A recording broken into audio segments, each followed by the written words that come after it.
এই মুহূর্তের মধ্যে বাংলাদেশে যতগুলো ইসলামী দল আছে সমস্ত ইসলামী দলগুলো একটা মঞ্চে আসতে হবে। কিভাবে আসবে? অনৈক্যের কারণগুলো চিহ্নিত করুন, অনৈক্যের কারণগুলো চিহ্নিত করে কোরআন সুন্নাহ দিয়ে আসুন নিরসন করি, সবাই একটা প্ল্যাটফর্মে এসে যাও। ঠিক কিনা ভাইয়েরা আমার? ঐক্য চাই, এক হয়ে যাও, এক হয়ে যাও মুখে বললে হবে না, অনেকের কারণগুলো চিহ্নিত করতে হবে। এটা কোরআন সুন্নাহ দিয়ে নিরসন করলেই তো সবাই একটা প্ল্যাটফর্মে এসে যাবে। আমি এখনো আশাবাদী। আল্লাহ বলছেন যে লা তাকনাতু মির রাহমাতিল্লাহ, বান্দা তোমরা আল্লাহর রহমত থেকে নিরাশ হইও না। আমরা এখনো আশাবাদী। আলহামদুলিল্লাহ আমরা আহলে সুন্নাত ওয়াল জামাতের মধ্যে আমরা অনেক দিন অনেকের মধ্যে ছিলাম। ঠিক কিনা ভাইয়েরা আমার? আমরা অনেক দিন অনেকের মধ্যে ছিলাম। এই গুনাহগার আপ্রাণ চেষ্টা চালিয়ে আমার ভাই সহ আজকে আলহামদুলিল্লাহ সমস্ত সুন্নি জনতা রাশারাশি সংকীর্ণতা পরিহার করে আমরা সবাই এখন একটা মঞ্চে এসেছি। ঠিক কিনা ভাইয়েরা?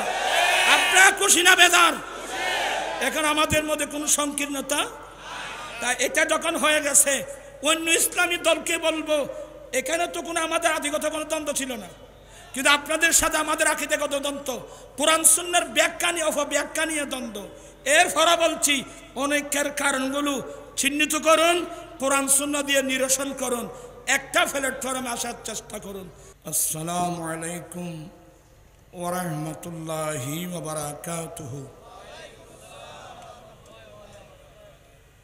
আপনারা ভালো আছেন?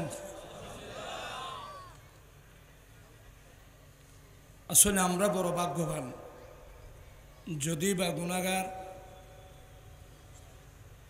আমরা ভাগ্যবান হওয়ার পিছনে কারণ এক নম্বর, মহান রব্বুল আলামিন আমাদেরকে ইমামুল আম্বিয়া দান করেছেন। সেই ইমামুল আম্বিয়া আকা আলাইহিস সালাতু ওয়াস সালামের উসিলায় মহান রব্বুল আলামিনের আসমানি কিতাবদের মধ্যে যেই কিতাবটার সবচেয়ে বড়, যাকে উম্মুল কিতাব বলা হয়, আসমানি কিতাবদের মধ্যে সবচেয়ে বড় কিতাব, যে কিতাব নাযিল হওয়ার কারণে অন্যান্য আসমানি কিতাবগুলো রহিত হয়ে গেছে, সেই কিতাব আমরা পেয়েছি আমার দয়াল নবীর উসিলায়।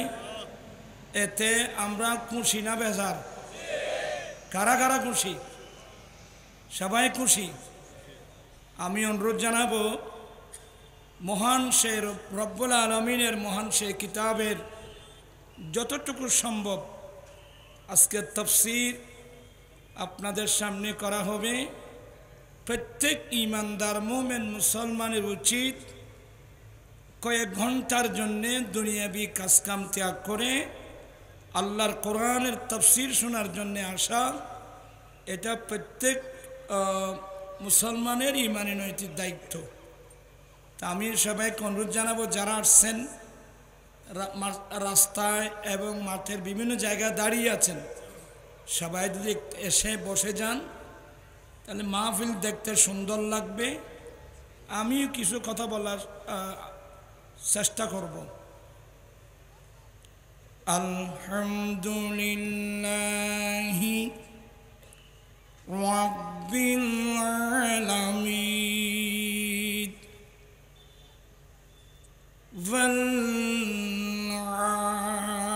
আকিবাতু লিল মুত্তাকিন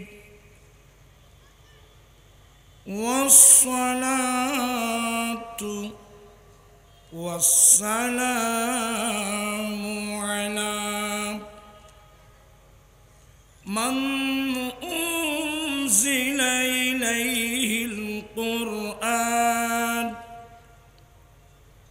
সাইয়্যিদিনা মুহাম্মদ সাল্লাল্লাহু আলাইহি ওয়াসাল্লাম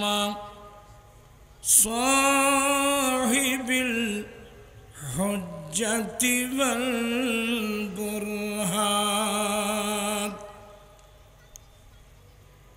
وعلى آله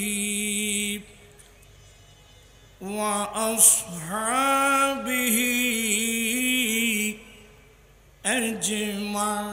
أجمعين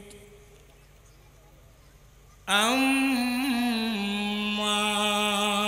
بعد فقد قال الله تعالى في شان حبيبه آمرا ومخبرا إن الله وملائكته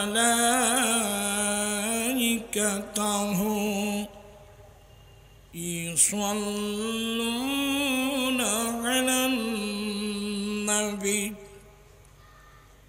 يا أيها الذين آمنوا صلوا عليه وسلموا تسليما اللهم صل على سيدنا مولانا محمد وعلى آله مولانا صلاة يا رسول الله عليكم سلام يا حبيب الله عليكم زمهجورين برامد جان نعلم ترحم يا رسول الله ترحم سلام عليكم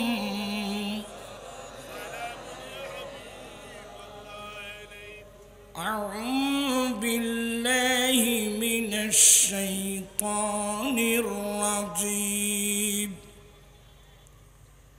بسم الله الرحمن الرحيم يا أيها الذين آمنوا استجيبوا لله وللرسول إذا دعاكم لما يحييكم صدق الله مولانا العظيم وصدق رسوله النبي الحبيب الكريم ونحن على ذلك لمن الشاهدين والشاكرين والحمد لله رب العالمين ربي صلي وسلم وبارك عليه উপস্থিত অধ্যকার তাফসীরুল কুরআন মাহফিল বাস্তবায়ন কমিটি 2025 ব্যবস্থাপনায় ঐতিহাসিক এজেড চৌধুরী স্কুল মাঠে আয়োজিত তাফসীরুল কুরআন মাহফিল 2025 মহতরম সভাপতি প্রথম অধিবেশনের সভাপতি মুজাহিদ মিল্লত মুফতি আহলে সুন্নাত আল্লামা মুফতি সৈয়দ মোহাম্মদ ওসির রহমান আল কাদেরী সাহেব কিবলা সাবেক অধ্যক্ষ জামিয়া মদিয়া সুন্নিয়া এতক্ষণ যাবৎ সংক্ষিপ্ত আকারে গুরুত্বপূর্ণ বক্তব্য রাখলেন সূরাতুল কাউসার কুরআন মাজিদ ফুরকানি হামিদের মধ্যে 114টি সূরা রয়েছে। 114টি সূরার মধ্যে যে সূরাটা দেখতে আকারে ছোট, অর্থ তাফসীর কিন্তু একটা আটলান্টিক মহাসাগর।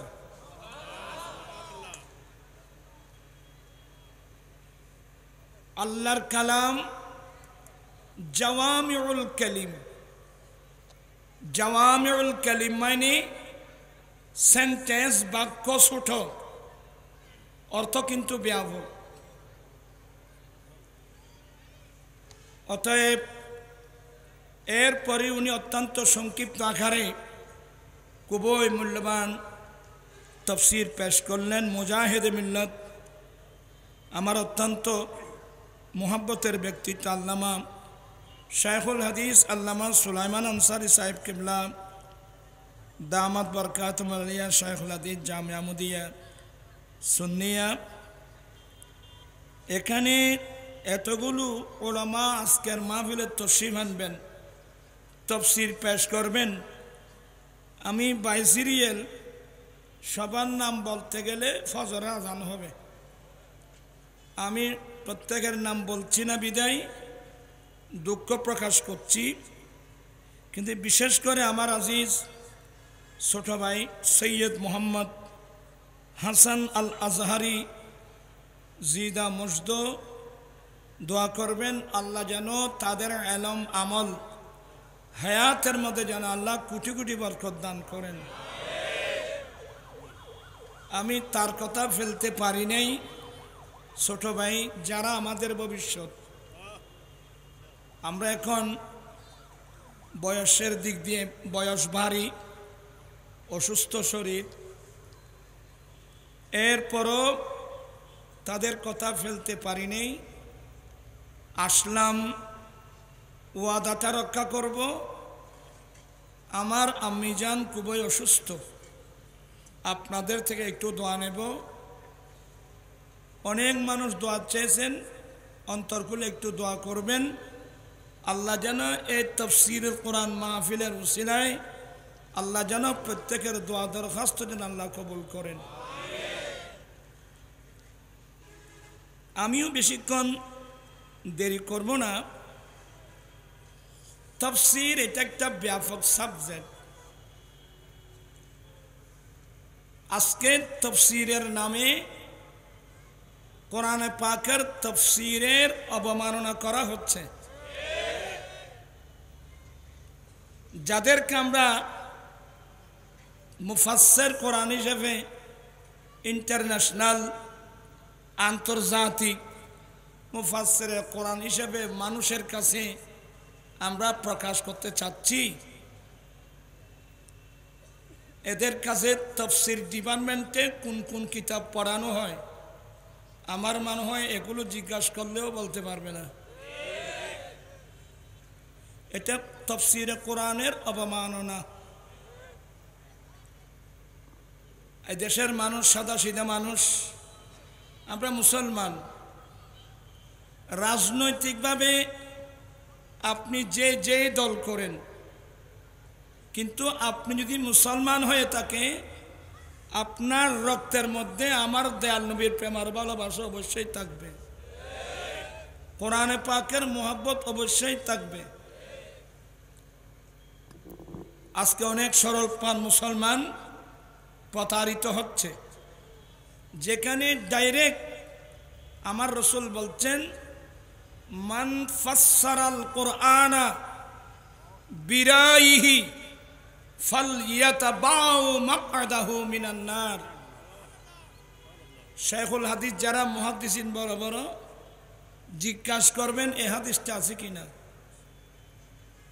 আমার নবী বলেন যে ব্যক্তি মন গড়া কোরআনের তাফসীর করবে, মান ফাসসারাল কোরআনা বিরাইহি যেই ব্যক্তি আল্লাহর কোরআনের তাফসীর করবে তাদের মন গড়া, যেই তাফসীরের সাথে কোরআনের তাফসীরের কোনো মিল নেই, যেই তাফসীরের সাথে রাসূল পাক ইসলামের হাদিসের সাথে কোনো মিল নেই, এটা একটা মন গড়া তাফসীর। আমার দয়াল নবী বলছেন ফালিয়াতাবাউ মাকআদাহু মিনান নার, তাদের ঠিকানা কিন্তু জাহান্নাম। তাদের ঠিকানা কোথায়? অত্যন্ত সতর্ক, কিন্তু এটা আল্লাহর কালাম।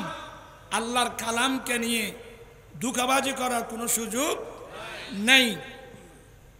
আমি সবাইকে অনুরোধ জানাবো, আমার আওয়াজে আপনারা বুঝতে পারছেন। এরপরও কোরআন পাকের একটি আয়াতে কারিমা তেলাওয়াত করলাম। মহান রব্বুল আলামিন যদি তৌফিক দান করেন, অল্প সময়ে এই আয়াতের তাফসীর পেশ করার চেষ্টা করব। আপনারা আন্তরিকতা নিয়ে বসবেন, বুক ভরা আল্লাহ এবং রসুলের প্রেম নিয়ে বসবেন, আল্লাহর কোরআন বুঝার জন্য চেষ্টা করবেন।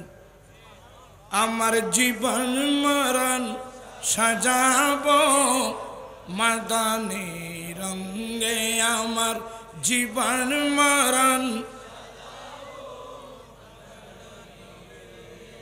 আমি আরো একটু সহযোগিতা বেশি কামনা করব, আওয়াজটা একটু বাড়িয়ে বললে ভালো লাগবে। আমার জীবন মরণ মাদানী রঙে, আমার জীবন মরণ সেই রঙে রঙিন হলে আল্লাহ রসুল থাকবে আমার সঙ্গে। আমার জীবন মরণ মাদানী। আল্লাহ পাক সবাইকে কোরআন মাজিদ পড়ার বুঝার আল্লাহ সবাইকে সে তৌফিক দান করুক, আমিন বলুন। আমি প্রাথমিক পর্যায়ে কয়েকটা হাদিস বলবো। এই যে আপনারা আজকে তাফসীরুল মাহফিলের মধ্যে আসছেন, সবাই তালেবে ইলম হয়ে গেলেন। আমরা সবাই কি হয়ে গেলাম? তালেবে ইলম হয়ে গেলাম। তালেবে ইলম হতে পারলে তাদের মর্যাদা কত বড়। আমার মুখে মুখে কয়েকটা হাদিস শরীফ পড়বেন। ক্বালা, মনোযোগ আছে নাকি? ক্বালা রাসূলুল্লাহি সাল্লাল্লাহু আলাইহি ওয়াসাল্লাম, মান সালাকা তরিকান ইয়াতলুবু ফিহি ইলমা সালাকাল্লাহু তরিকাম মিন তুরুকিল জান্নাহ ওয়া ইন্নাল মালাইকাতা লাতাদাউ আজনিহাতাহা রাদান লিতালিবিল ইলমি। কষ্ট হলো? মাশাআল্লাহ, আজকের আমি ছোট ভাই অধ্যক্ষ হাসান রাত তশরিফ আনছেন, সাহেব মারহাবা। ইনশাল্লাহ উনি আমার পরক্ষণে করতে ইয়ে করবেন। আজকে তো আর নাই না, যাই হোক, কি আপনাদের ভালো লাগতেছে? সুন্দর ভালোভাবে কোরআন হাদিসের আলোচনা শুনুন। আল্লাহর নবী বলেন, যেই ব্যক্তি রাস্তা অতিক্রম করে যাবে কোন উদ্দেশ্যে? দ্বীনের জ্ঞান, ধর্মের জ্ঞান অর্জন করার উদ্দেশ্যে, কোরআনে পাকের তাফসীর শোনার উদ্দেশ্যে, দ্বীনের জ্ঞান, ধর্মের জ্ঞান অর্জন করার উদ্দেশ্যে যেই ব্যক্তি রাস্তা অতিক্রম করে যাবে, রব্বুল আলামিন তাকে জান্নাতের যেই কোনো একটা রাস্তা দিয়ে চালাবেন। সুবহানাল্লাহ। আজকে আপনারা কোন school? G, as a Chowdhury school মাঠে আসছেন। এটা ফটিয়ার রাস্তা দিয়ে আসেন নেই। আমার নবীর হাদিস মোতাবেক আপনারা জান্নাতের রাস্তা ধরে আসছেন। বিশ্বাস আছে? কার কার আছে হাত উঠাই দেখাতে হবে। আল্লাহু আকবার, ইয়া রাসূলুল্লাহ। আমরা আমার নবীর হাদিসকে বিশ্বাস করতে হবে। আমার যুক্তির মধ্যে আসুক কিংবা নাই আসুক, আমার নবী বললে তো আমরা কি করলাম? বিশ্বাস করলাম। আল্লাহর নবী বলেন, যেই ব্যক্তি রাস্তা অতিক্রম করা যাবে দ্বীনের জ্ঞান, ধর্মের জ্ঞান অর্জন করার উদ্দেশ্যে, আল্লাহ তাকে জান্নাতের যেই কোনো একটা রাস্তা দিয়ে চলা আল্লাহ সহজ করে দেবেন।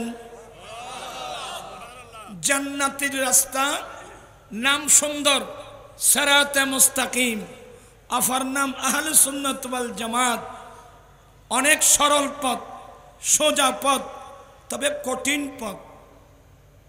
এই রাস্তা দিয়ে চলতে গিয়ে হাজার হাজার সাহাবায়ে কেরাম যুদ্ধের মাঠে গিয়ে প্রাণ দিয়ে ফেলছেন। এই রাস্তা দিয়ে চলতে গেলে আপনার টাকা যাবে, পয়সা যাবে, জায়গা যাবে, জমি যাবে, প্রাণ যাবে। এই রাস্তা দিয়ে চলা সহজ, এ রাস্তা দিয়ে চলা কঠিন। কিন্তু আমার আল্লাহ দয়া করে যার জন্য সহজ করে দেয়, তার জন্যে এই রাস্তা দিয়ে গিয়ে টাকা দেওয়া, জায়গা দেওয়া, জমিন দেওয়া, এমনকি দ্বীনের জন্য জান উৎসর্গ করা একেবারেই সহজ। চিৎকার দিয়ে বলুন না সুবহানাল্লাহ। আল্লাহু আকবার।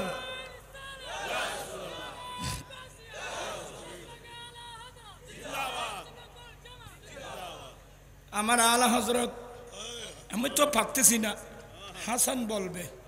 আমরা এখন বয়স্ক মানুষ। আনে দয়া দুবুদ अब तो तुम्हारी जानिबी, आने दया डूबो दो अब तो तुम्हारी जानिबी, कश्ती तुम्हें पे छोड़ी, कश्ती तुम्हें पे छोड़ी, लंगर उठा दिए हैं उनकी महन গলছে। বাবা আমরা মদিনার যাত্রী, কথা বলছেন দেখেন আমরা কোন যাত্রী? এই যে তাফসীরুল কোরআন, এই কোরআন তো আল্লাহ আমার নবীর উপর নাযিল করেছেন। সেই তাফসীরুল কোরআন মাহফিল মানে আমরা, আমাদের যাত্রা কোন দিকে? আর আমাদের যাত্রা কোন দিকে? আমাদের যাত্রা কিন্তু মদিনার দিকে। যাওয়া লাগবে, কথা বলছেন এখানে যাওয়া লাগবে। আপনি রাশিয়ায় যান, আমেরিকায় যান, সারা পৃথিবী ঘুরতে থাকেন, কিছুক্ষণ ইহুদিদের পিছনে, কিছুক্ষণ নসারাদের পিছনে, আপনি পাগলের মতো যেখানে ঘুরতে থাকেন, মনে রাখবেন আসতে হবে দরবারে মুস্তাফা। কোথায় আসতে হবে? আমার নবীর দরবারে আসতে হবে। নবীর দরবার আসলে কি আপনার না খুশি না বেজার? তাহলে আরেকটা হাদিস পড়ুন। কলা, আপনারা আমাকে একটু হেল্প করবেন, আমার আওয়াজ করতে কষ্ট হচ্ছে। কলা রাসূলুল্লাহি সাল্লাল্লাহু আলাইহি ওয়াসাল্লাম, ইন্নাল ঈমানা লা ইয়ারিজু ইলাল মদিনা কামা তারজুল হাইয়াতু ইলা জোহরিহা।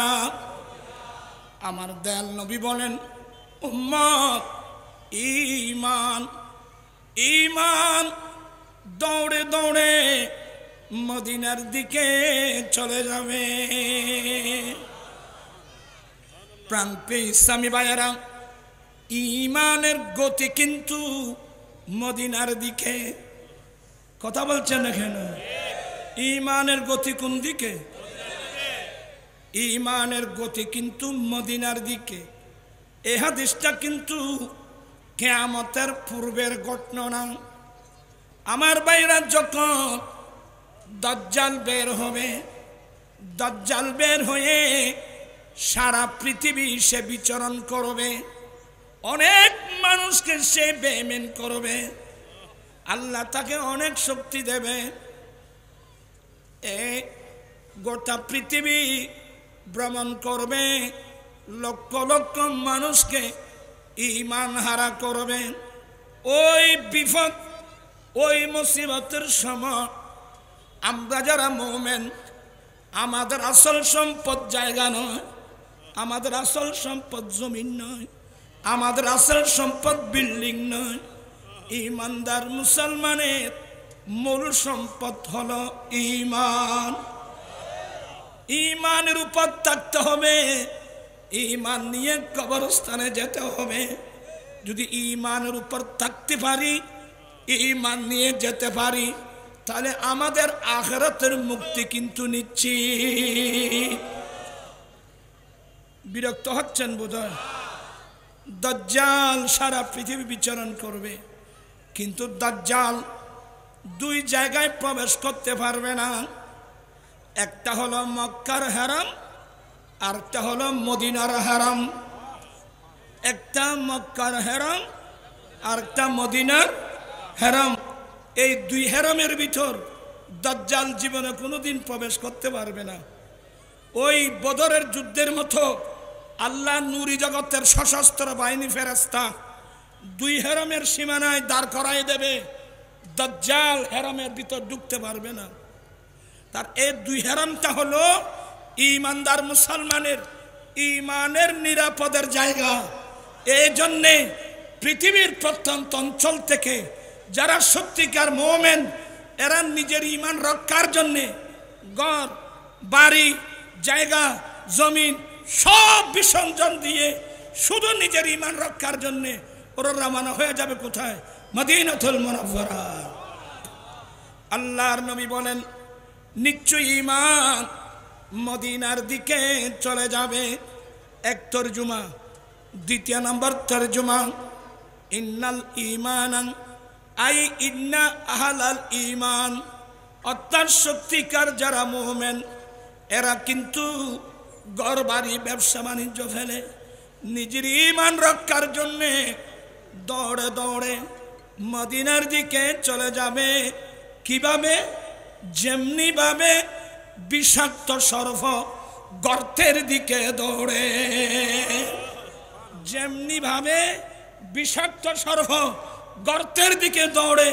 কারণ সর্পের নিরাপদের জায়গা গর্ত, আর ঈমানদারের ঈমানের নিরাপদের জায়গা মদিনাতুল মুনাওয়ারা।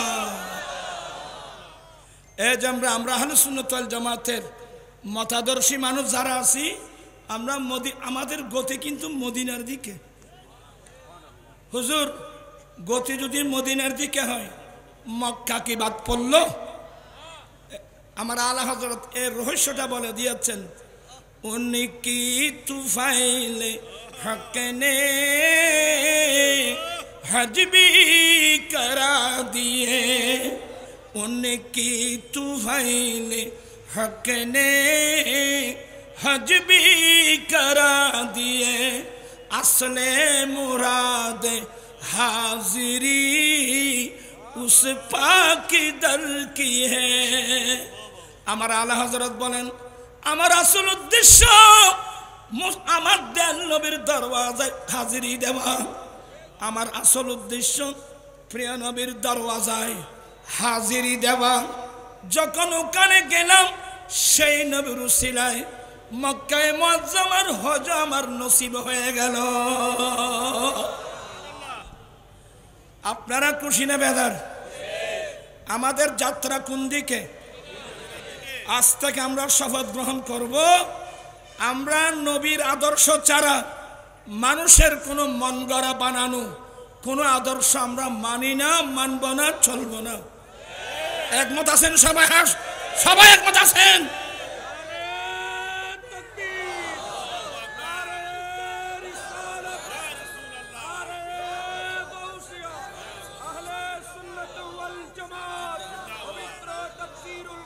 আমার নবী বলেন, তেরে কদমোं में जो है गैर कम क्या देखे, तेरे कदमों में जो है गैर कम क्या देखे, कौन नजरों पे चढ़े देख की तलवार तेरा।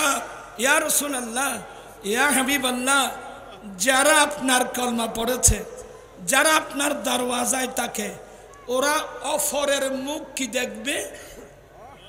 কথা বলছেন কেন? যারা নবীর দরওয়াজায় থাকে ওরা অফরের মুখ। কেন? আমার নবীর চেহারার সামনে অন্য মানুষের চেহারাতে চেহারাই না। হে নবী, আপনার দরওয়াজায় যারা থাকবে ওরা অফরের মুক্তি দেখবে। যেই চোখে আপনার নূরানি চেহারা দেখেছেন, যেই চোখে আপনার আদর্শ দেখেছেন, যেই চোখে আপনার ভাষা, যেখানে ভাষা শুনেছেন, আপনার আদর্শ, আপনার চরিত্র, আপনার দর্শন, ব্যক্তিগত দর্শন, পারিবারিক জীবন, সমাজ জীবন, রাষ্ট্রীয় জীবন, আপনার দর্শন যেই চোখে দেখেছে, ওই চোখে পৃথিবীর কোন মানুষের দর্শন ওই চোখের মধ্যে স্থান করতে পারবে না, পারবে না, পারবে না।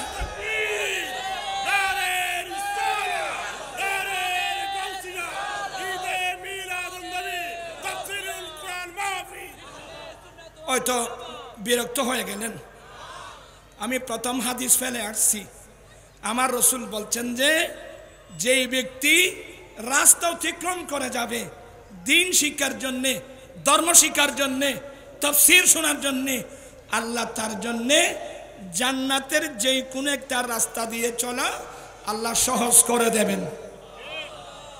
কি বিরক্ত হয়ে গেছে তাড়াতাড়ি? তাফসীর মানে বুঝেন, এটা আটলান্টিক মহাসাগর। এবার আমার নবী বলেন, তো আপনারা যারা তাফসীর শোনার জন্য আসলেন, আপনাদের মর্যাদা কত বড়। আল্লাহর নবী বলেন, ওয়া ইন্নাল মালাইকাতা লা তাদাউ আজনিহাতাহা রাদান লিতালিবিল ইলমি।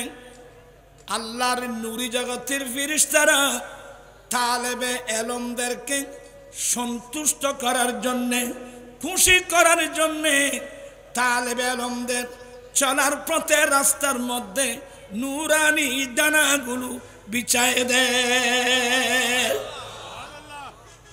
আপনাদের সম্মান, আমাদের সম্মান কত বড়, এগুলো তো আমরা দেখতেছি না।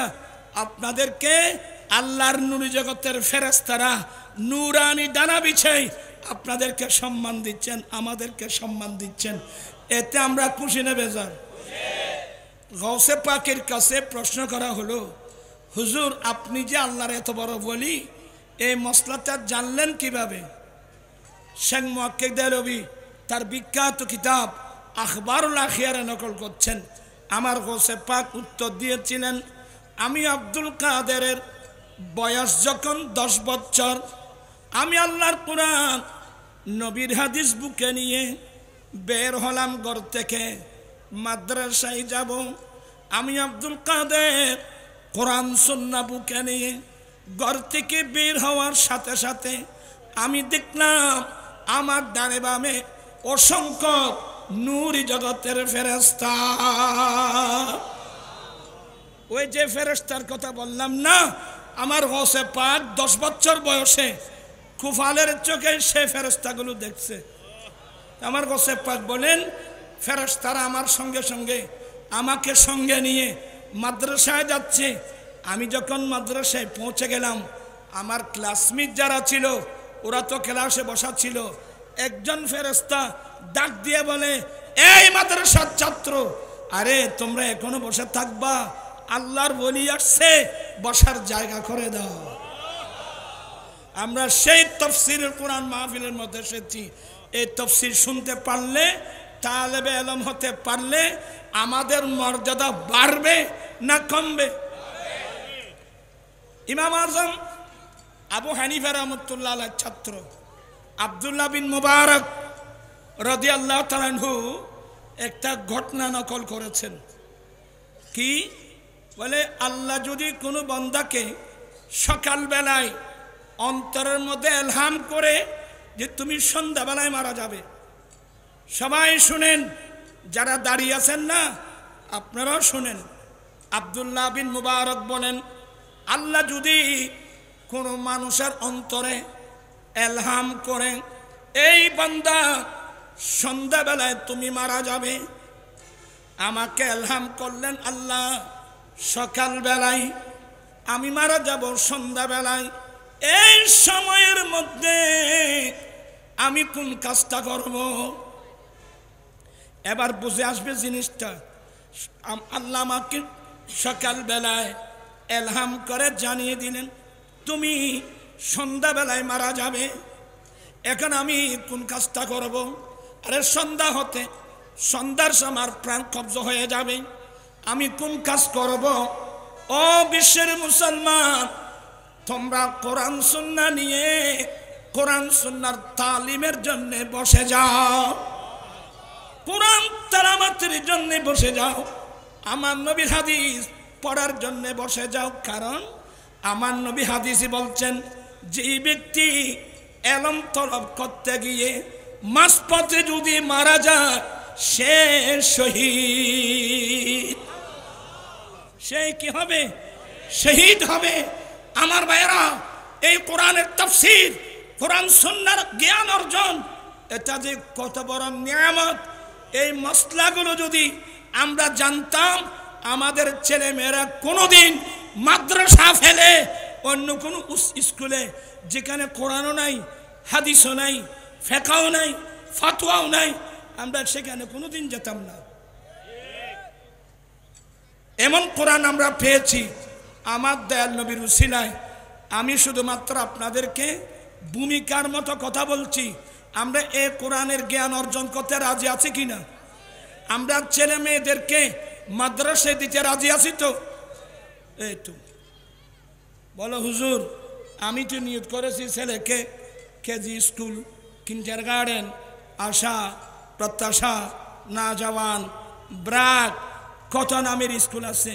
তো স্কুল তো খারাপ না, স্কুল তো ভালো, কিন্তু সেই স্কুলের সিলেবাসে কোরআন শরীফ আছে? কথা বলছেন না কেন? সেই স্কুলের সিলেবাসে কোরআন শরীফ আছে, হাদিস শরীফ আছে। প্রাণপ্রিয় ইসলামী ভাইয়েরা, এটা বিরাট ইহুদি নাসারা চক্রান্ত। এ দেশে ব্রিটিশ এসে আমাদেরকে শাসনের নামে শোষণ করেছে, এমন রূপ আমাদের ভিতর ঢুকাই দিয়েছে। এরা আমাদের দেশ থেকে চলে গেলেও এখন কাজ করতেছে তাদের বিধিবিধানগুলো। এরা মুসলমানের জাতীয় শিক্ষা ছিল কোরআন সুন্নাহ। আমরা যারা মুমিন মুসলমান আছি, আমাদের জাতীয় শিক্ষা কি? কোরআন সুন্নাহ।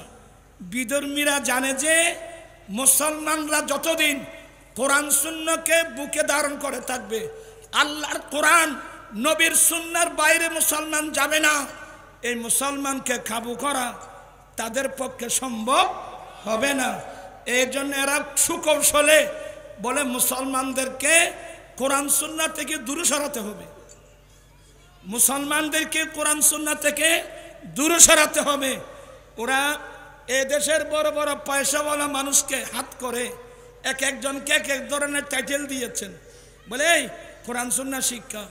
এগুলো আধুনিক শিক্ষা না, এগুলো দেশ কোনোদিন উন্নতির দিকে যাবে না। নতুন আধুনিক শিক্ষা লাগবে, বিজ্ঞান লাগবে, science, arts, commerce, mathematics, economics, geography, chemistry, হ্যাঁ অনেক উন্নত। এগুলো বিজ্ঞান লাগবে, বিজ্ঞান লাগবে। বিজ্ঞান তুমি বুঝো? কোরআন আসছে, বিজ্ঞান আসছে। এই কোরআন না আসলে পৃথিবীর মানুষ বিজ্ঞান কখনো বুঝতো না। এখানে অনেক স্কুল কলেজের ছাত্র আছো, শিক্ষিত ভাইয়েরা আছেন, মার্কেটে গেলে একটা বই সংগ্রহ করবেন, বিজ্ঞান না কোরআন। ভাই মোহাম্মদ নুর ইসলাম, বইয়ের নাম কি বললাম?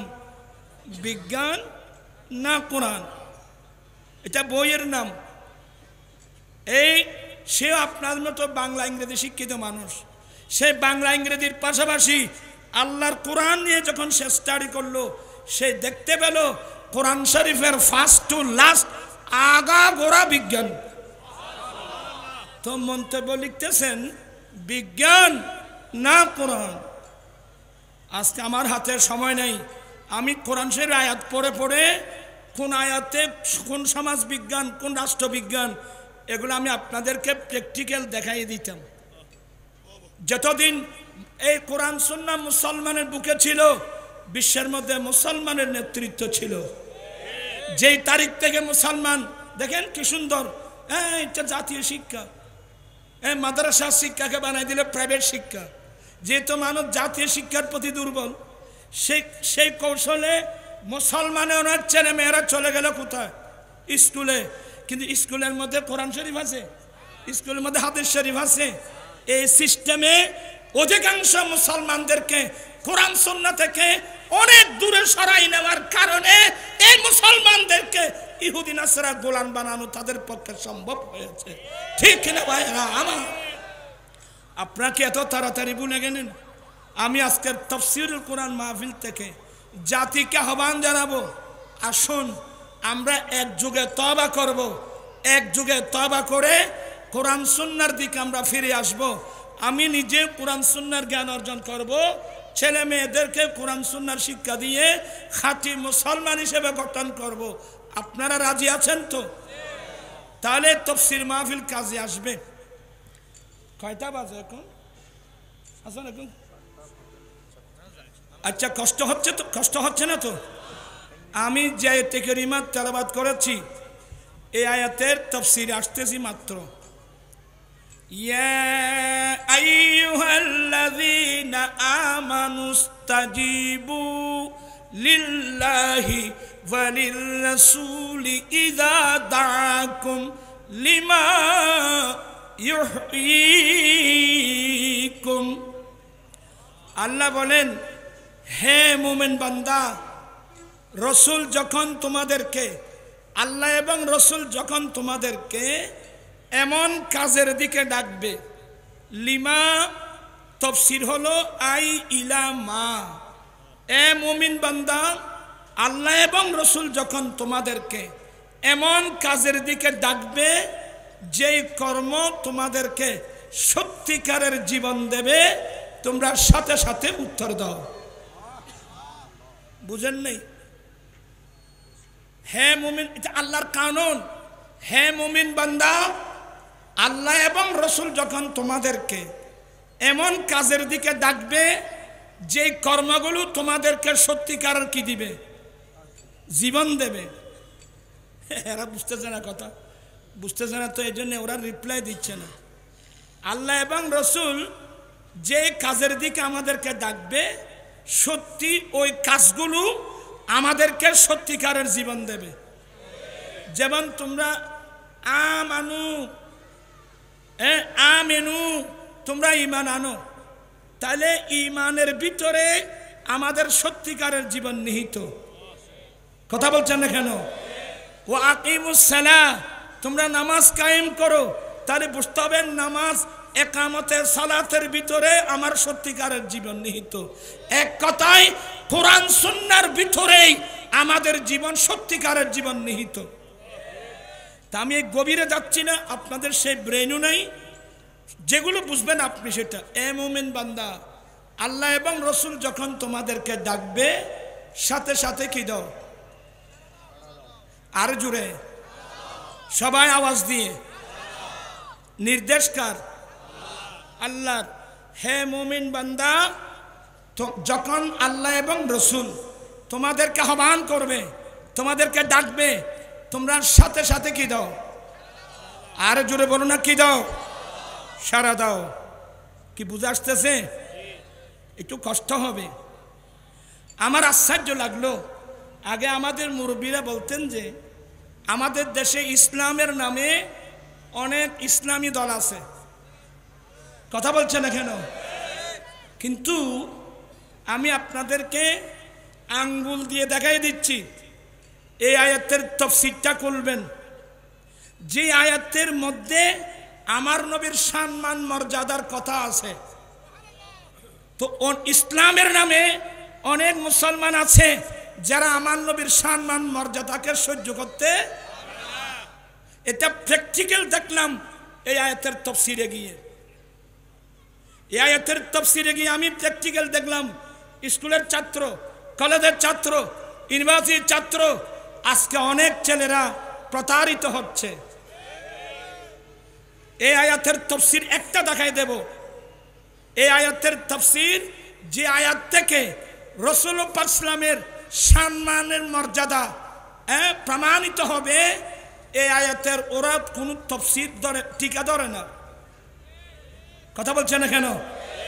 আর যেখানে নবিয়ে উম্মি, আমার নবীকে উম্মি বলা হলো, দেখবেন যে সেই আয়াতের মধ্যে এরা অন্তরকুলে এমন এমন টিকা লাগছে, এমন এমন টিকা লাগছে শুধু নবীকে নিরক্ষর বলার জন্যে।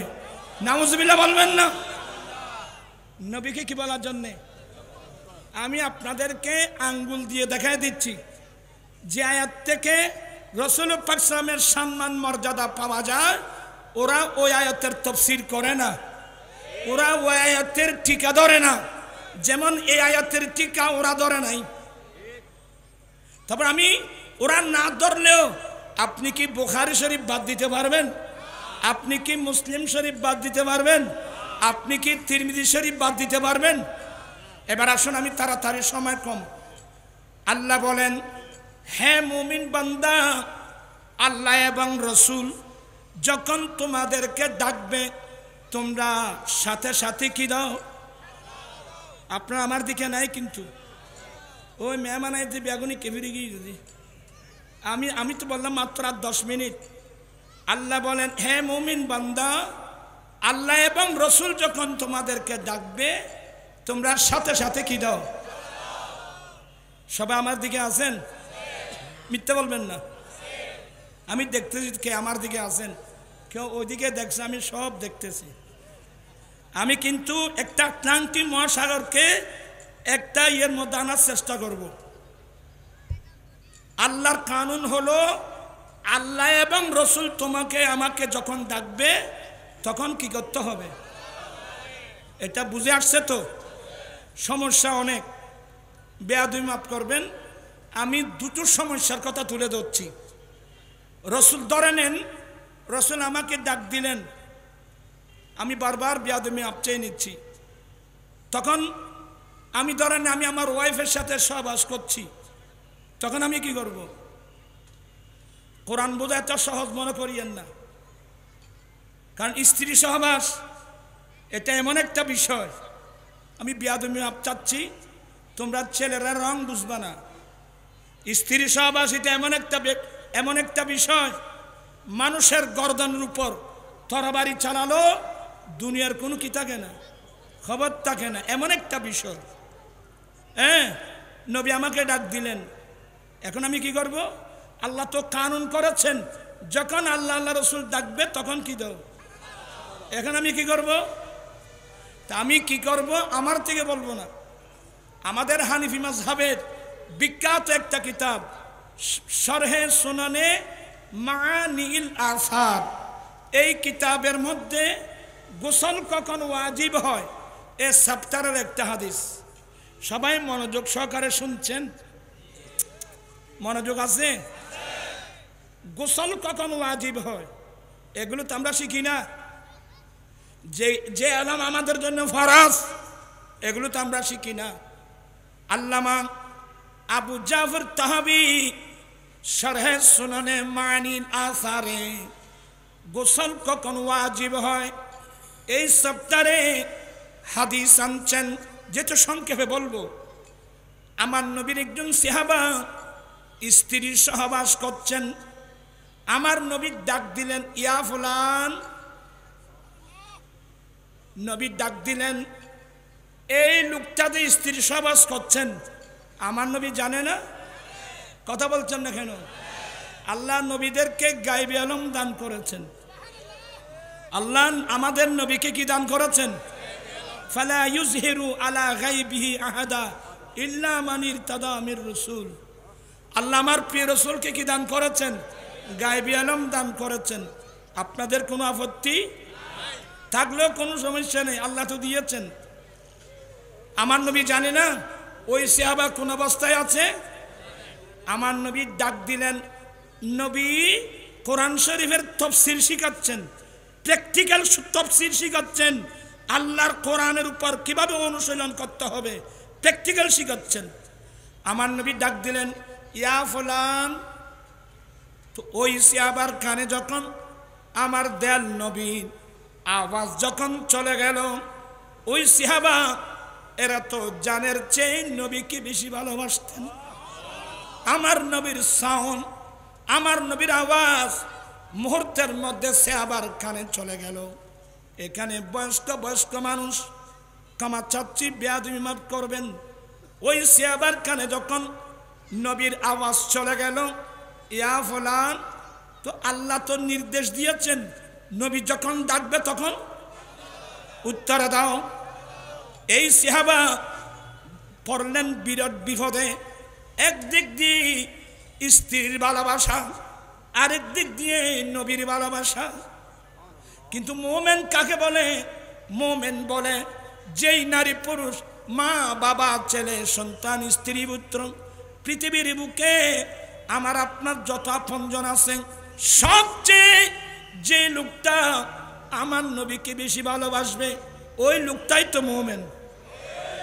দেখেন মনোযোগ, ওই সাহাবার কানে যখন আমার নবীর আওয়াজ গেল, ইয়া ফুলান, আমি আবার বারবার ক্ষমা চেয়ে নিচ্ছি। ওই সাহাবা নিজের কাফরটা এভাবে চিপে ধরে স্ত্রীকে ওখানে ফেলে লাব্বাইকা ইয়া রাসূলুল্লাহ বলে ঘর থেকে বেরিয়ে আসলো। শুনেন তাফসীর, কোরআন পাকের তাফসীর শুনেন। ওই সাহাবা লাব্বাইকা ইয়া রাসূলুল্লাহ বলে কাফরতে এভাবে চিপে ধরে লাব্বাইকা ইয়া রাসূলুল্লাহ বলে বেরিয়ে আসলো।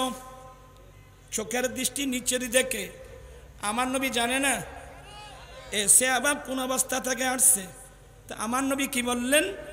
লাআল্লানা আজালনাকা, এসে হাবা সম্ভবত আমি তোমাকে তাড়াহুড়ার মধ্যে ফেলে দিয়েছি। ক্বালা নাম, উত্তর দিলেন, হ্যাঁ ইয়া রাসূলুল্লাহ, আমি তাড়াহুড়ার মধ্যে পড়েছি।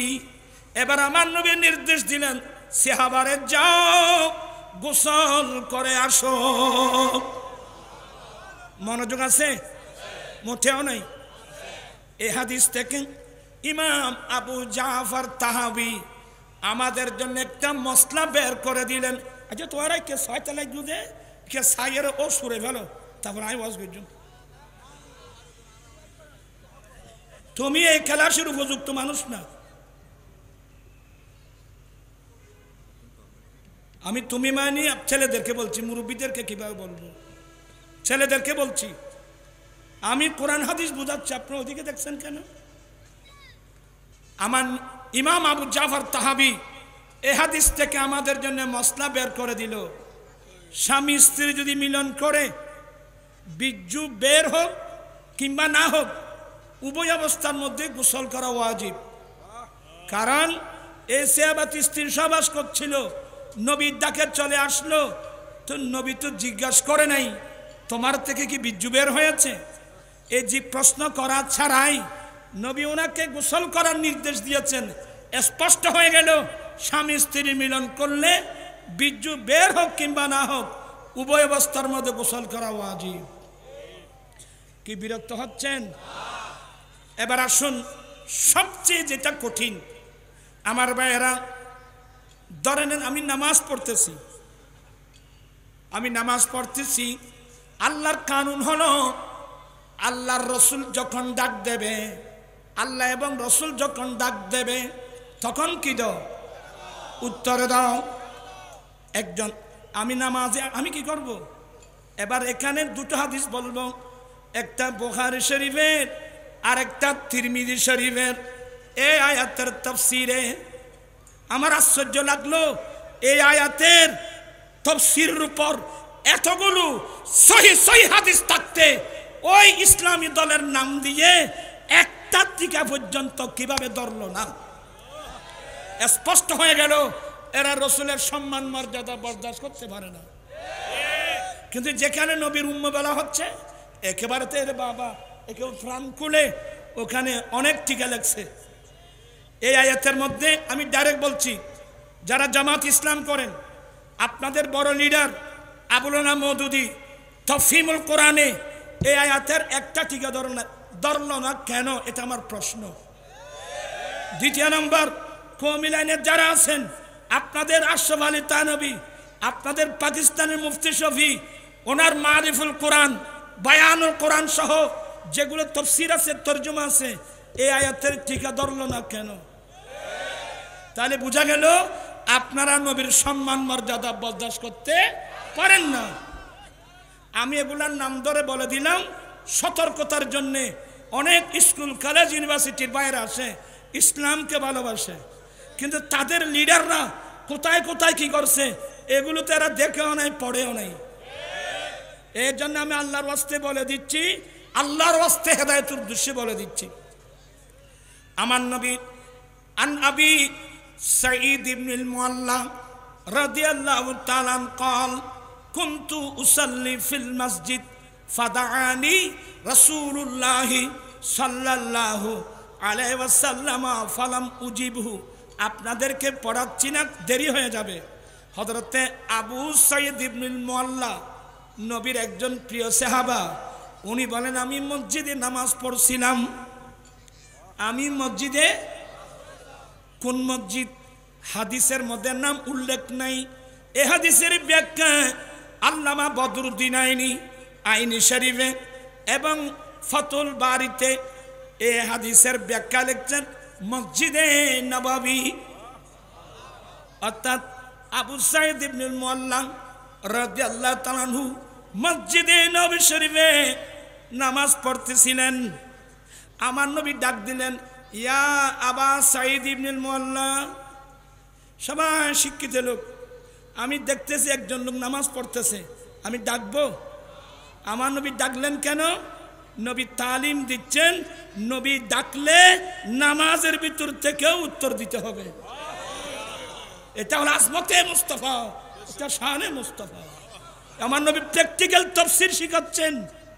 আমার ভাইয়েরা, ইয়া আবা সাঈদ ইবনুল মুআল্লা, আমার নবী কয়েকবার ডাকলেন, কিন্তু আবু সাঈদ ইবনুল মুআল্লা বলেন আমি নামাজে থাকার কারণে আমি নবীর ডাকে উত্তর দিলাম না। আমার নবী আমার উত্তর না পেয়ে হুজরা শরীফে চলে গেল। আমি তাড়াহুড়া করে নামাজ শেষ করে নবীর হুজরায় গেলাম। যাওয়ার সাথে নবী আমাকে প্রশ্ন করলো, এ আবু সাঈদ ইবনুল মুআল্লা, আমি নবী যখন তোমাকে ডাকলাম, মা মানাকা, সবাই নোট করেন, বুখারীর সাথে মিলাবেন, তিরমিজির সাথে মিলাবেন। নবী বলছেন মা মানাকা আল্লাহ তুজিবানি ইসদাউতুকা। এ আবু সাঈদ ইবনুল মুআল্লা, আমি নবী যখন তোমাকে ডাকলাম, আমার ডাকে উত্তর দিকে তোমাকে কে নিষেধ করলো? বলে ইয়া রাসূলুল্লাহ কুনতু উসাল্লি, আমি নামাজে ছিলাম। আমার নামাজ, ও নামাজে থাকার কারণে উত্তর দাও নাই? তা আল্লাহ নবী প্রশ্ন করলেন আওয়ালাম তাজিদ ফিমা ইউহালাইয়া, আমি নবীর উপর আল্লাহ যে কোরআন নাযিল করেছেন সেই কোরআনের মধ্যে এই আয়াত পাও নাই? হে মুমিন বান্দা, আল্লাহ এবং রাসূল যখন ডাকবে তখন উত্তর দাও, তুমি এই আয়াতে পাও নাই? বলে হ্যাঁ ইয়া রাসূলুল্লাহ, পেয়েছি, কিন্তু নবী ডাক দিলে নামাজের অবস্থায় পর্যন্ত উত্তর দিতে হবে। নবীকে আমি এটা বুঝি নাই, ওয়ালা আউদ ইনশাআল্লাহ, আমি আগামীতে এই আচরণ করব না। আয়াতের তাফসীর বুঝতেছেন? এবার বুঝাবো। তিরমিজি শরীফ কিতাবুত তাফসীরে এই আয়াতের তাফসীর আন আবি হুরায়রা রাদিয়াল্লাহু তাআলা قال খারাজান নবী সাল্লাল্লাহু আলাইহি ওয়াসাল্লাম ইলা উবাই ইবনে কাবিন। আমার নবী আবু হুরায়রা বলেন, আমার নবী একদিন হুজরা শরীফ থেকে বের হয়ে ওই উবাই ইবনে কাব যেখানে নামাজ পড়তেছে ওখানে গেলেন। সে নামাজ পড়তেছে, ওখানে গিয়ে নবী বলছেন, ইয়া উবাই। দেখেন কি মজার বিষয়, ইয়া উবাই, হে উবাই। উবাই ইবনে কাব নবীর ডাক শুনে এভাবে ফিরলেন, ফিরে মুখে উত্তর দিলেন না। আমার নবী উত্তর না পেয়ে হুজরা শরীফে চলে গেলেন। উবাই ইবনে কাব বলেন, উবাই ইবনে কাব বলেন, আমি তাড়াতাড়ি নামাজ শেষ করে নবীর হুজরা শরীফে গেলাম, সালাম দিলাম। সালামের উত্তর দিয়ে আমার নবী জিজ্ঞাসা করলেন, এ উবাই ইবনে কাব, আমি রাসূল যখন তোমাকে ডাকলাম, আমার ডাকে উত্তর দিতে তোমাকে কে নিষেধ করলো? বলে, ইয়া রাসূলুল্লাহ, আমি নামাজ পড়তেছিলাম। ও, তুমি এই জন্যে আলাম ইয়াকুলিল্লাহু ইস্তাজিবু লিল্লাহি ওয়া লিরাসূলি ইযা দাআকুম, আল্লাহকে কোরআনে এই আয়াত বলেন নাই, হে মুমিন বান্দা, যখন আল্লাহ আল্লাহ রাসূল ডাক দেবে তখন উত্তর দাও। তুমিও পাও নাই? বলে, হ্যাঁ ইয়া রাসূলুল্লাহ। এখন কয়টা আয়াত হলো? আর জোরে কয়টা? হাদিস কয়টা হলো? এই হাদিসের ব্যাখ্যায় ওই দিওবন্দ থেকে আহমদ আলী সারমপুরের হাসিয়া দেখেন, মেশকাতের হাসিয়া দেখেন। প্রশ্ন হলো, নবী ডাক দিলে নামাজের অবস্থায় পর্যন্ত নবীর ডাকে কি দিতে হবে? এখন প্রশ্ন আসবে, হুজুর সারা তো দিলাম, আমার নামাজের অবস্থা কি হবে? তো এই আহমদ আলী সার লিখতেছেন, দাল্লাল হাদিস আলা আন্না ইজাবাতার রাসূল সাল্লাল্লাহু আলাইহি ওয়াসাল্লাম লা তুবতিলুস সালাত কামা আন্না খিতাবাহু বিকাউলিকা আসসালামু আলাইকা আইয়ুহান নবী ওয়া রাহমাতুল্লাহি ওয়া বারাকাতুহু লা ইয়াকতাউহা। এই হাদিস প্রমাণ করে নামাজি বান্দা নামাজ পড়া অবস্থায় নবী ডাক দিলে, নবীর ডাকে উত্তর দিলে নামাজি বান্দার নামাজ বাতিল হবে না। যেমনিভাবে প্রত্যেক নামাজি নামাজের মধ্যে নবীকে সম্বোধন করে সালাম দিচ্ছেন, আসসালামু আলাইকা আইয়ুহান নবী ওয়া রাহমাতুল্লাহি ওয়া বারাকাতুহু লা ইয়াকতাউহা। নামাজি নামাজে নবীকে সম্বোধন করে সালাম দিলে যেমনিভাবে নামাজি বান্দার নামাজ নষ্ট হবে না, নবীর ডাকে উত্তর দিলেও নামাজি বান্দার নামাজ কি হবে না। আর যদি নামাজ বান্দার নামাজ, এবার আপনারা বলুন, নামাজের নবীর তাজিম আসছে কিনা? আর একজন নবীর তাজিম আসছে কিনা? আজকে আমাদের দেশে ইসলামের নামে কি কি লেখছেন জানেন? কিতাবের নাম সারাতে মুস্তাকিম, মূল কিতাব ফার্সি, এটা উর্দু ভাষা অনুবাদ করছে। ওখানে লিখছে, ইসি জैसे और बुजुर्गों की खा जनाबी रिसालत माँ भी हूँ, अपनी हिम्मत को लगा देना, अपनी बैल और गधे की सूरत में मुस्तगरक होने से बुरा है। নামাজে নবীদ্যান দ্বারা না আসা গরু গাদার আকৃতির ভিতর ডুবে থাকার চেয়ে আরো নিকৃষ্ট। কেমন লাগলো আপনাদের? আজকে ইসলামের নাম দিয়ে এই দেশের সরল প্রাণ মুসলমানদেরকে কোথায় নিয়ে যাওয়া হচ্ছে? নবীর খেয়াল দেন কে? আরে নবীর খেয়াল দেন না আসলে আমি সালাম কিভাবে দেব? আসসালামু আলাইকা আইয়ুহান নবী, হে নবী, হে নবী, আপনার উপর সালাম, আল্লাহর রহমত, আল্লাহর বরকত। যেই নামাজে নবীকে সম্বোধন করে সালাম দিতে হবে, নবীর খেয়াল আসতে হবে কিনা? হাত উঠাই বলতে হবে, নবীর খেয়াল আসতে হবে কিনা? আল্লাহু আকবার। যারা নামাজে নবীর খেয়াল দেন কে গরু গাদার খেয়াল চেয়ে নিকৃষ্ট বলছে, ইমান আছে? কোন মুসলমান নিজের নবীর খেয়াল দেন কে গরু গাদার খেয়ালের চেয়ে নিকৃষ্ট বলতে পারে? এগুলোই হলো অনৈক্যের মূল কারণ। আমি অনেকবার বলছি, এই মুহূর্তের মধ্যে বাংলাদেশে যতগুলো ইসলামী দল আছে, সমস্ত ইসলামী দলগুলো একটা মঞ্চে আসতে হবে। কিভাবে আসবে? অনৈক্যের কারণগুলো চিহ্নিত করুন, অনৈক্যের কারণগুলো চিহ্নিত করে কোরআন সুন্নাহ দিয়ে আসুন, নিরসন করি, সবাই একটা প্ল্যাটফর্মে এসে যাও। ঠিক কিনা ভাইয়েরা আমার? ঐক্য চাই, এক হয়ে যাও, এক হয়ে যাও। মুখে বললে হবে না, অনেকের কারণগুলো চিহ্নিত করতে হবে। এটা কোরআন সুন্নাহ দিয়ে নিরসন করলেই তো সবাই একটা প্ল্যাটফর্মে এসে যাবে। আমি এখনো আশাবাদী। আল্লাহ বলছেন যে লা তাকনাতু মির রাহমাতিল্লাহ, বান্দা তোমরা আল্লাহর রহমত থেকে নিরাশ হইও না। আমরা এখনো আশাবাদী। আলহামদুলিল্লাহ, আমরা আহলে সুন্নাত ওয়াল জামাতের মধ্যে আমরা অনেক দিন অনেকের মধ্যে ছিলাম। ঠিক কিনা ভাইয়েরা আমার? আমরা অনেক দিন অনেকের মধ্যে ছিলাম। এই গুনাহগার আপ্রাণ চেষ্টা চালিয়ে আমার ভাই সহ আজকে আলহামদুলিল্লাহ সমস্ত সুন্নি জনতা রাশারাশি সংকীর্ণতা পরিহার করে আমরা সবাই এখন একটা মঞ্চে এসেছি। ঠিক কিনা ভাইয়েরা? আপনারা খুশি না বেজার? এখন আমাদের মধ্যে কোনো সংকীর্ণতা, তাই এটা যখন হয়ে গেছে অন্য ইসলামী দলকে বলবো, এখানে তো কোনো আমাদের আধিগত কোনো দ্বন্দ্ব ছিল না, কিন্তু আপনাদের সাথে আমাদের আকীদাগত দ্বন্দ্ব, কোরআন সুন্নাহর ব্যাখ্যা নিয়ে অপব্যাখ্যা নিয়ে দ্বন্দ্ব।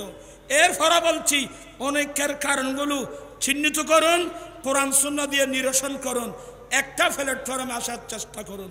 এই আহ্বান জানিয়ে আজকের তাফসীরুল কোরআন মাহফিলের কামিয়াবি কামনা করে আমি আসলে বেশিক্ষণ এতক্ষণ কথা বলবো আমার ধারণার বাইরে ছিল। আমার বা হাসান তো অনেকক্ষণ এখানে দাঁড়িয়ে আছে, আমি কখন শেষ করতেছি। আমি আমার বক্তব্য শেষ করে যারা আজকের মাহফিল আয়োজন করেছেন, কি আজকের মাহফিল কেমন হলো, আজকের তাফসীর কেমন হলো? এগুলো হলো কোরআন শরীফের তাফসীর। আপনারা পার্থক্য করবেন ইনশাল্লাহ। আমাদের ছেলেরা যারা ইয়ং, আমরা তো এখন বৃদ্ধ হয়ে গেছি, এখানে আমাদের ছেলেরা করবে। আমার ভাই সবাই বসে আছেন, আমার ভাই হাসান রেজা কখন টান দিচ্ছে। আপনারা আমার জন্য আসেন নাই, ওনার জন্য আসছেন। আল্লাহ প্রত্যেকের, আমার ভাই হাসান আজহারি সহ সবার হায়াতের মধ্যে আল্লাহ বরকত দান করুক, এলমে বরকত দান করুক। সবার সুস্বাস্থ্য কামনা করছি। আমার রসবিয়া নুরিয়া কমিটির সাবেক সাধারণ সম্পাদক মোহাম্মদ মিয়া জুনায়েদ, তার আম্মা 2 দিন আগে মারা গেল। ইন্না লিল্লাহি ওয়া ইন্না ইলাইহি রাজিউন। দোয়া করবেন আল্লাহ মেয়েটাকে জান্নাত যেন নসিব করে। আমার আম্মি যেন অসুস্থ, কয়েকদিন আগে আমাদের নিজামী সাহেবের বোন আমার ফুফি মুহসানা খাতুন, সে কবরস্থানে চলে গেল। এভাবে অনেক নারী পুরুষ কবরস্থানে চলে গেছে। সাথে সাথে ফিলিস্তিন, লুবনান, সিরিয়ার মুসলমানের জন্য দোয়া করবেন। বর্তমান আরেকটা চক্রান্ত শুরু হয়ে গেল, আবার ফিলিস্তিনের জমিনে যুদ্ধের ফায়তারা চলছে। ঠিক কিনা ভাইয়েরা আমার? আল্লাহ জালেমদের জুলম থেকে আল্লাহ বিশ্বের মুসলমানকে আল্লাহ কামিয়াবি দান করুক। এই আহ্বান জানিয়ে সবার সুস্বাস্থ্য, উন্নতি, মঙ্গল কামনা। অনেক প্রবাসী ভাইরাও দেখতেছে, সবার উন্নতি কামনা করে বক্তব্য শেষ করলাম। আসসালামু আলাইকুম ওয়া রাহমাতুল্লাহি ওয়া বারাকাতুহু।